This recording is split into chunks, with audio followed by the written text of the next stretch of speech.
Assalamu alaikum everyone. So today we are going to cover the remaining part of the chapter 43 from the mini chasm. That was about the beta lactam antibiotics. ठीक है, आज हम other main beta lactams हमने study कर ली थी पिछले lecture में, यानी पेंसिलिन और सेफेलोस्पोरिन. आज हम स्टडी करेंगे अदर बीटा लैक्टम्स के बारे में, जिसमें मैंने बताया था लास्ट लेक्चर में भी हम aztreonam, carbapenems, beta lactam inhibitor drugs, ठीक है, vancomycin, fosfomycin, bacitracin, cycloserine and as well as daptomycin के बारे में स्टडी करेंगे. ठीक है, okay. So starting the lecture from the other beta lactam drugs, first of all we will study about the aztreonam. Okay ji, so it is a monobactam. It is resistant to beta lactamase that is produced by the gram negative rods Klebsiella serraceae pseudomonas. As I told you, some bacteria produce beta lactamases to show resistance against the beta lactam drugs. ठीक है, तो ये जो एस्ट्रियोनाम है ये इस पर beta lactamase enzyme यानी पेंसिलिनेज एंजाइम एक्ट नहीं कर पाता. It shows no activity against gram positive और anaerobes. It inhibits the cellular synthesis, binds penicillin binding proteins and it is synergistic with the aminoglycosides. यानी अगर आप इनको अमाइनोग्लाइकोसाइड्स के साथ दोगे तो इनका मैकेनिज्म ऑफ एक्शन, इनका जो इफेक्ट है वो ज़्यादा आएगा. ठीक है, सिनर्जिस्टिक का वर्ड जहाँ पे भी यूज होता है, it doesn't mean 1 + 1 = 2. It actually means 1 + 1 > 2. Okay. So, next moving on to its pharmacokinetics. अच्छा, एस्ट्रियोनाम का जो मैकेनिज्म ऑफ एक्शन है that is similar to penicillin binding penicillin. ठीक है, फार्माकोकाइनेटिक्स में देखें तो इसको आप आईवी भी दे सकते हो.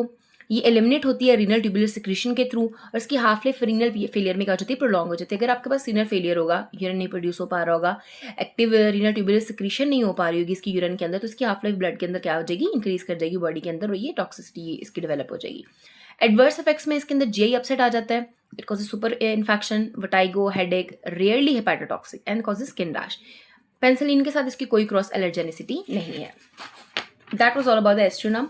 अच्छा, इसके बारे में मैंने आपसे एक बात शेयर करनी थी कि जो एस्ट्रियोनाम है, अगर आपके पास ग्राम पॉजिटिव ऑर्गेनिजम्स के अंदर कोई भी ड्रग एक्ट ना कर रही हो तो आप उसमें ग्राम नेगेटिव के अंदर अगर आपने ऑल्टरनेटिव ड्रग देनी हो as compare to the major drugs जो यूज़ होती हैं, तो आप उसमें एस्ट्रियोनाम दोगे क्योंकि इसकी ग्राम नेगेटिव ऑर्गेनिजम्स के अगेंस्ट जो एक्टिविटी है वो बहुत ज़्यादा अच्छी है. ठीक है, आई डोंट थिंक सो कि हमें इसको एज सच रिवाइज करने की ज़रूरत है, लेकिन okay, let's for instance just revise that कि आपको याद हो जाए मेरे पढ़ाते ही. It is a monobactam. It is resistant to beta lactamases, जिनको कौन प्रोड्यूस कर रहा होता है, ग्राम नेगेटिव रॉड्स जैसे कि क्लेब्सिएला, सेरेशिया और सुडोमोनास. ग्राम पॉजिटिव के अगेंस्ट किसकी नो एक्टिविटी, ना ही एनारोब्स के अगेंस्ट.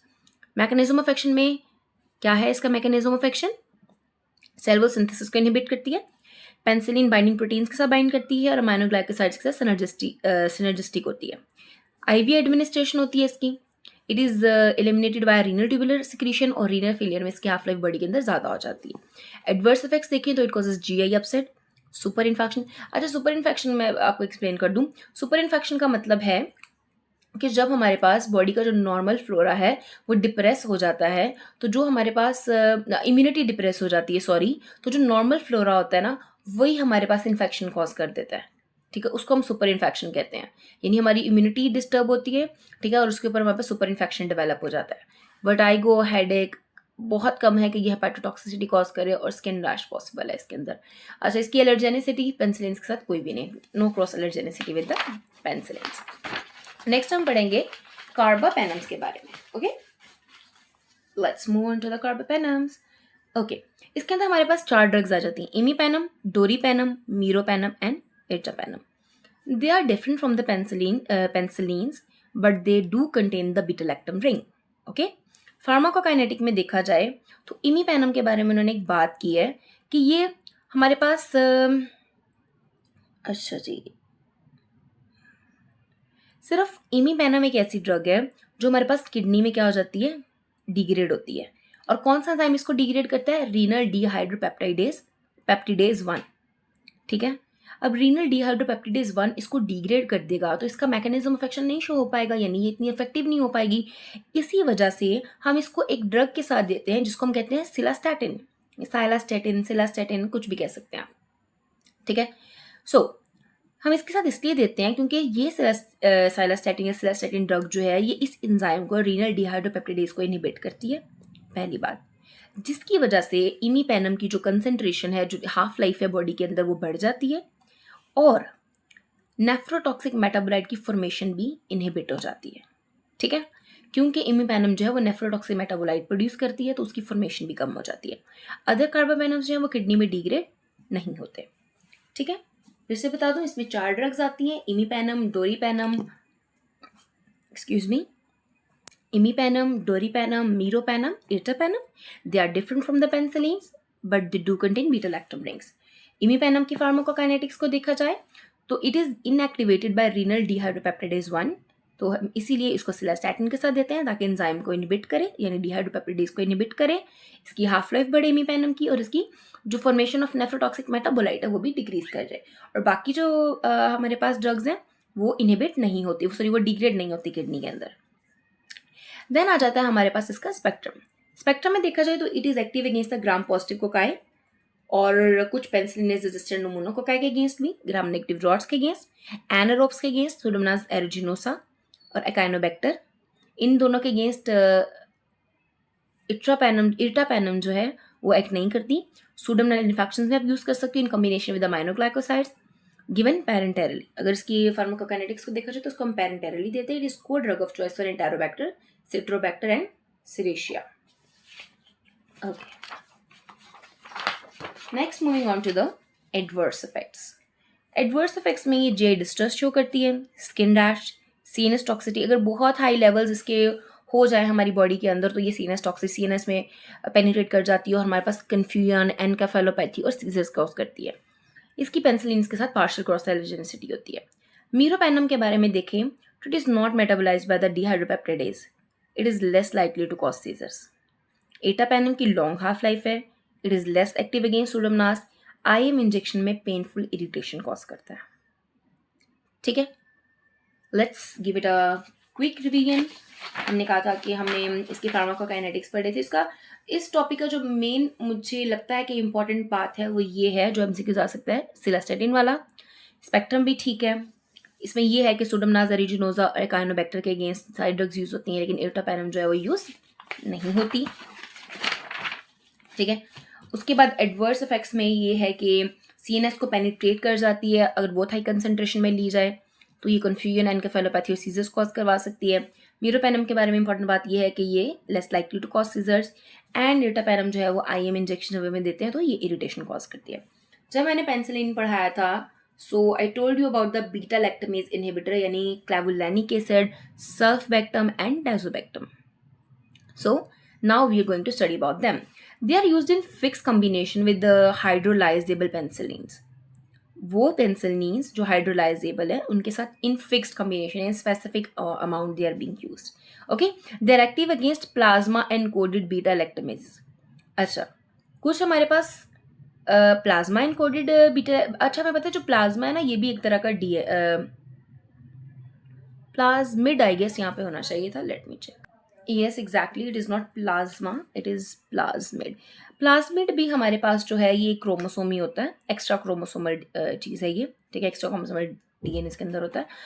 तो प्लाज्मिड भी है, वो बीटा लैक्टमेजेस को प्रोड्यूस करवाता है। ठीक है, और हमारे पास क्रोमोसोम्स भी हैं, हमारे पास जो मेन डीएनए होता है हमारे पास वो भी बीटा लैक्टमेजेस को प्रोड्यूस करवाता है। ठीक है, लेकिन जो बीटा लैक्टमेज इनहिबिटर्स हैं यानी क्लेवुलैनिक एसिड, सल्बैक्टम, टाइजोबैक्टम, ये उन बीटा लैक्टमेजेस के अगेंस्ट ज़्यादा बेहतर हैं जो प्लाज्मा जिनको प्रोड्यूस कराता है। जो बीटा लैक्टमेजेस प्लाज्मा एनकोडेड होते हैं, जिनको गोनोकोकाई, स्ट्रेप्टोकोकाई, इकोलाई और एच इन्फ्लुएंजा प्रोड्यूस करता है, उनके अगेंस्ट जो है ये बेटर एक्टिविटी शो करते हैं। लेकिन the beta lactamases that are being produced by the chromosomes, जिनको एंटेरोबैक्टर, सुडोमोनास या सिरेशिया प्रोड्यूस करे, उनकी अगेंस्ट इनकी एक्टिविटी बेहतर नहीं होती। A very important topic from this chapter, vancomycin. Vancomycin का एक बहुत इंपॉर्टेंट पॉइंट है कि ये एक सिंड्रोम कॉज करता है जिसे हम रेडमैन सिंड्रोम कहते हैं। उसके बारे में हम बहुत थोड़ा सा लिखा है तो हम उतना ही पढ़ेंगे जितना मिनी कैट ने हमें प्रोवाइड किया। First of all, vancomycin is a bactericidal glycoprotein. I always tell you focus on which drugs are bacteriostatic and which drugs are bactericidal. अच्छा, अब हमारे पास ना जो पेप्टिडोग्लाइकन होती है, पेप्टिडोग्लाइकन जो होती है ना, उसका जो टर्मिनल होता है यानी बिल्कुल एंड वाला होता है, उसपे 5 लगे होते हैं हमारे पास अमाइनो ये एलानिन वगैरह अमाइनो एसिड्स कह सकते हैं, if I am not wrong. जो लास्ट वाले 2 होते हैं ना, वो एलानिन होते हैं, ठीक है। तो ये एलानिन एलानिन होता है, डी एला डी एला। तो ये क्या करती है, हमारे पास डी एला टर्मिनल के साथ बाइंड करती है नेसेंट पेप्टिडोग्लाइकन पेंटापेप्टाइड। पेप्टिडोग्लाइकन का जो 5 अमाइनो एसिड का होता है ना स्ट्रक्चर, उसके जो लास्ट वाले 2 होते हैं डी एला एलानिन एलानिन, उनके साथ जाके बाइंड करती है। ट्रांसग्लाइकोसाइलेशन, ग्लाइकोसाइलेशन यानी हमारे पास cross linking of the peptidoglycan को इनहिबिट करती है, और हमारे पास पेप्टिडोग्लाइकन चेन की एलोंगेशन को भी इनहिबिट करती है, और क्रॉस लिंकिंग को भी इनहिबिट करती है। ये 3 इसके मैकेनिज्म ऑफ एक्शन है। ट्रांसग्लाइकोसाइलेशन को इनहिबिट करती है, पेप्टिडोग्लाइकन चेन की एलोंगेशन नहीं होने देती, और क्रॉस लिंकिंग भी नहीं होने देती, ठीक है। ओके, आई होप कि आपको समझ आ गई है। अच्छा, मैं एक दफ़ा रिवाइज ही कर देती हूँ। अब मैं ज़रा ऐसे एक्सप्लेन करती हूँ कि आगे पीछे करके करूँगी, लेकिन आपको सही समझ आएगा। पेप्टिडोग्लाइकन जो नेसेंट होती है, नेसेंट का मतलब जो फ्रेशली प्रिपेयर्ड होती है, फ्रेशली बनी होती है, उसके जो पेंटापेप्टाइड स्ट्रक्चर होता है, इसके लास्ट 2 जो डी एल टर्मिनल होता है ना, उसके साथ क्या कर जाती है, बाइंड कर जाती है। ट्रांसग्लाइकोसाइलेशन नहीं होने देती, पेप्टिडोग्लाइकन चेन की एलोंगेशन नहीं होने देती, और क्रॉस लिंकिंग को भी क्या करती है, अफेक्ट कर देती है। रेजिस्टेंस में हमारे पास 2 बैक्टीरिया आ जाते हैं, वैंकोमाइसिन रेजिस्टेंट एरोकोकाई और वैंकोमाइसिन रेजिस्टेंट स्टेफ ऑरिस। ये क्या कर देते हैं, इनकी जो एफिनिटी है वैंकोमाइसिन की एट द बाइंडिंग साइड, उसको डिक्रीज कर देते हैं, क्योंकि डी एला को डी लैक्टेट से रिप्लेस कर देते हैं। That's a very very very important point कि हमारे पास क्या होता है कि जो वैंकोमाइसिन रेजिस्टेंट ऑर्गेनिजम्स हैं, ये क्या करते हैं, ये जो टर्मिनल पे डी एलेनिन होता है उसे डी लैक्टेट से रिप्लेस कर देते हैं, जिसकी वजह से वैंकोमाइसिन की affinity at the binding side क्या हो जाती है, रिड्यूस हो जाती है, ठीक है। स्पेक्ट्रम की बात करें तो मर्सा के अगेंस्ट यूज़ कर सकते हैं, इसका बहुत नैरो स्पेक्ट्रम है, ठीक है। पेंसिलिन रेजिस्टेंट स्ट्रेप्टोकोकस नमूना के अगेंस्ट यूज़ कर सकते हैं आप इसको इन कॉम्बिनेशन विद सेफेलोस्पोरिन, जिसमें सेफ्ट्राइक्सोन आ जाता है। It is backup drug for the clostridium difficile. हाँ, मैंने कहा था ना कि क्लोस्ट्रीडियम डिफिसिल जो है ना, ये सूडोमेम्ब्रेनस कोलाइटिस कॉज करवाता है, तो that's an also very important drug used for the pseudomembranous colitis. Next, moving on to the pharmacokinetics. It is not absorbed from the GI when given orally, so it is given parenterally. It excretes unchanged in the urine. It penetrates most tissue. और renal impairment के case में dose modification चाहिए। ये बहुत important बात है कि अगर आप वैंकोमाइसिन को ओरली दोगे तो ये इफेक्ट शो नहीं करेगी, ठीक है। इसी वजह से आपको पेरेंटेरली यानी आईवी के थ्रू देनी पड़ती है, ठीक है। और ये क्या करती है, यूरिन में एक्सक्रीट होती है। इसीलिए अगर आपकी रीनल इंपेयरमेंट हो गया, रीनल डैमेज हो गया, रीनल कोई भी किडनी का इशू आ गया, तो आपको डोज को मॉडिफाई करना पड़ेगा, डोज को आगे पीछे करना पड़ेगा, डोज को ऑब्वियसली डिक्रीज करना पड़ेगा।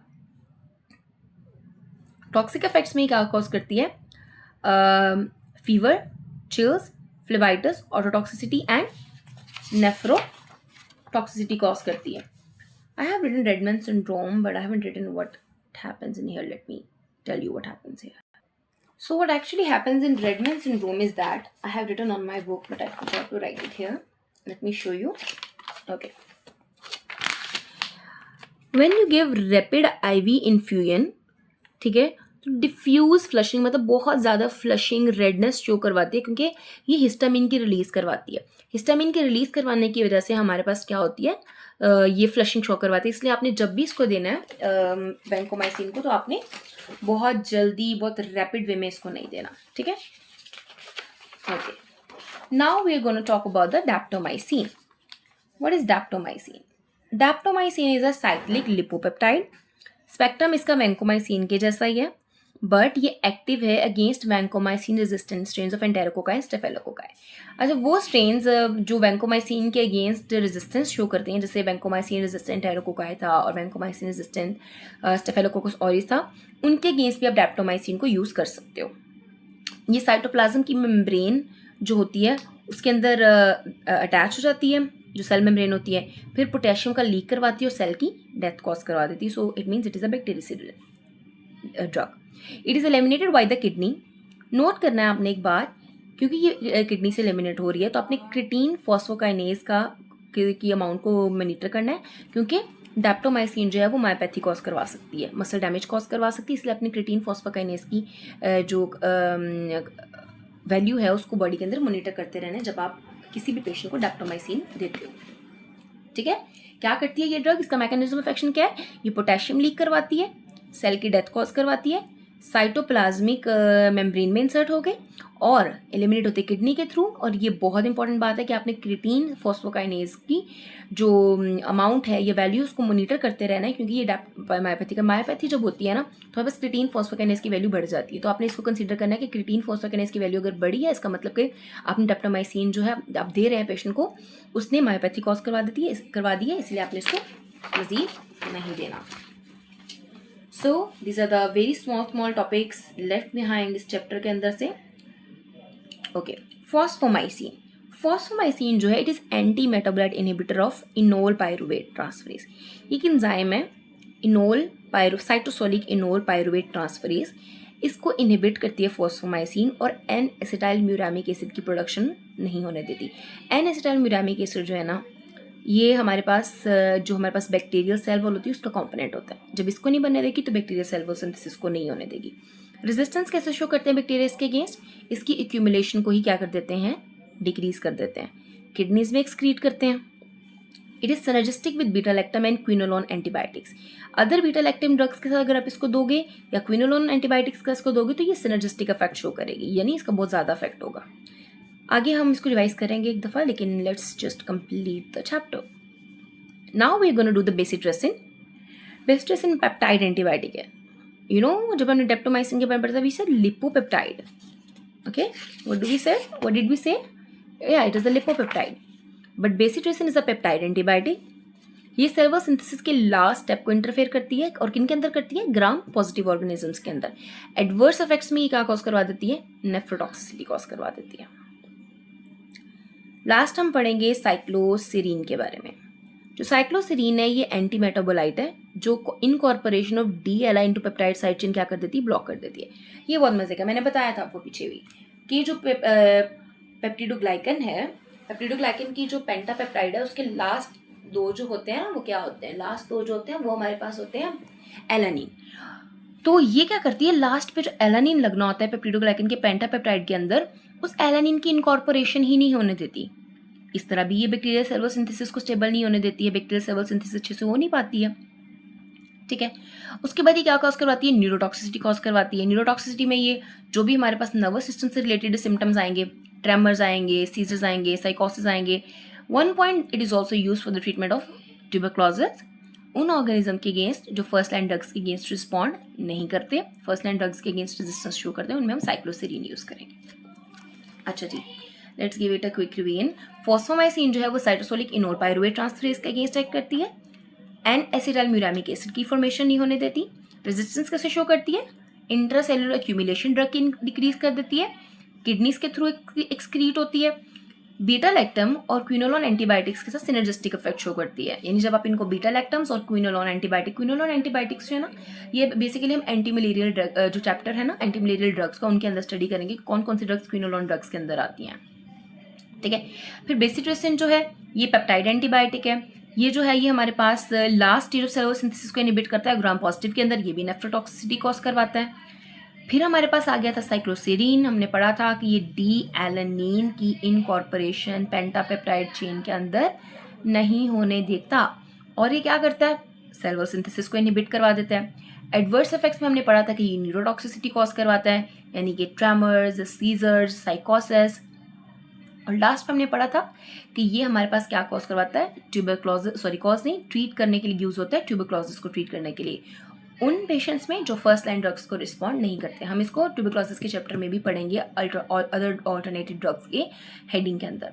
सो that was all about the today's lecture on the second part of the chapter 43 beta lactam antibiotics.